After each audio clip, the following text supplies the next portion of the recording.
received by a lot of people, even a handful of Democratic commentators. One person who was far from happy, though, was attorney Eric Guster, who was enraged. He tweeted during the speech, "Did Hitler draft part of this speech?" He also tweeted that you are the civil rights issue of our time. POTUS. Strong words. Eric Guster joins us tonight from Birmingham. So, Eric, I've known you a long time. I think you're pretty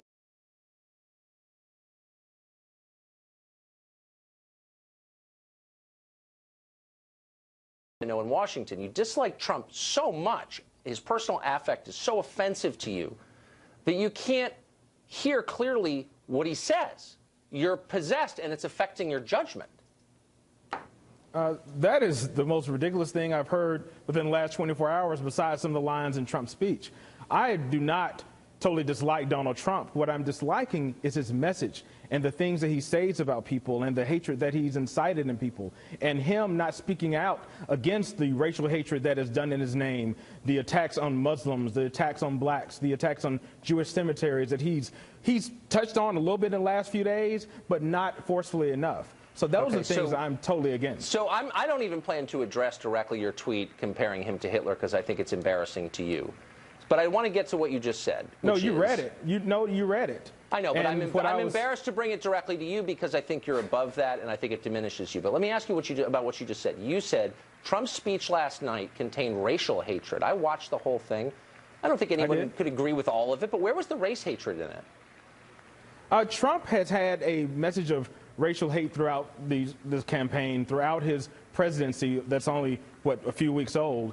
But what Trump has done is he has created this racial divide between Mexicans and Americans, between immigrants and Americans. So what he's done is created this divide, and that's what I mean in reference to the Hitler comment, in that Hitler used immigration and racism as their base, and that is what Trump has done. For example, I'm in Alabama. It's just so stupid. I don't even know what you're saying. Let me finish. Let me finish. Okay, please finish quickly. Let me finish. And get to a smart point. For example, he was in Alabama, and there were rebel flags and people who were saying racial things to protesters, and that was something that incited his base. And those are things I'm speaking of in reference to Hitler, not saying he is Hitler, but he's Hitler-esque. Absolutely. Okay. So he was in Alabama, and there were Confederate flags around. Therefore, he's worthy of being compared to Hitler. Look, so let's just stay. We're talking about the racial undertone that he has never addressed. Last night. No. That is a topic.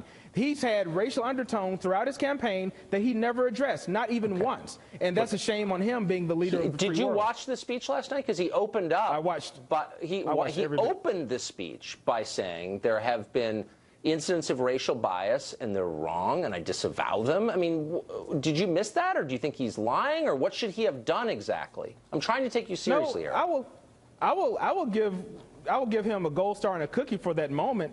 But we have to look at a person's actions. Words are very cheap. It's very easy to say words, but it goes back to actions. What actions? I'm trying to keep myself. No, what are you talking about? What has he done as an act of racial bias? Please. No.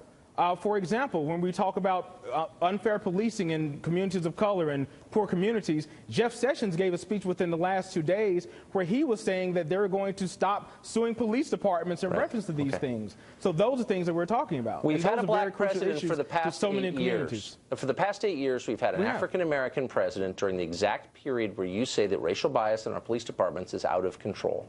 So Donald Trump has been the president for a matter of mere months. So I don't think I said that. I want to get to something specific that he said, that the Democrats said last night. So Trump, in his speech... No, you said that I said it's out of control. I said Jeff Sessions gave a speech where he said that he would stop suing police departments. That's very concerning to many people, including myself, as a civil rights lawyer. When the Department of Justice is being told that they're not going to sue police departments and give consent decrees to tell them that they have to stop racial bias, they have to stop unfair policing, that's a problem and very concerning with a lot of people. You've had 8 years of an Obama Justice Department, an Obama Civil Rights Division, indeed an Obama presidency, and that bias, according to you and other so-called civil rights lawyers, has flowered. And I'm merely saying, if your real concern is racial bias and not just dumb partisanship, and I'm having trouble believing that, then you would have said something about the Obama administration's failure to take that on over 8 years in office.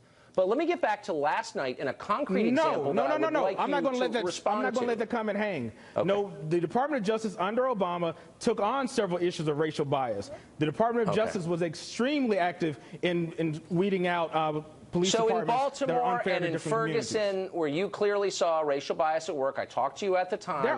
I don't remember you holding the president accountable for that. But again, this is one of those cul-de-sacs that's not worth exploring. Let me ask you a very discreet question about last night. So Trump gets up there and says, there are victims of crime by immigrants.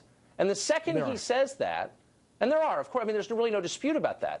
Democrats in the chamber, members of Congress, all but boo him. They bark at him. They express verbally their displeasure. And my question is, why?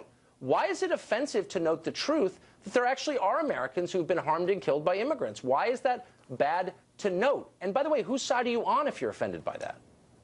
No.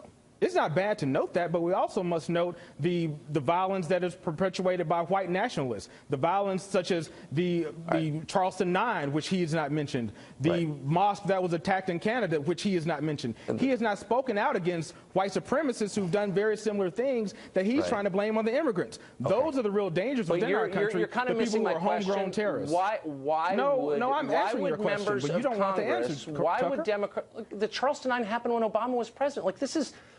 I'm losing patience, but I just want to get to this one question. Why would that make Democrats mad that he said that? And they were mad. They groaned audibly. It was picked up on mics.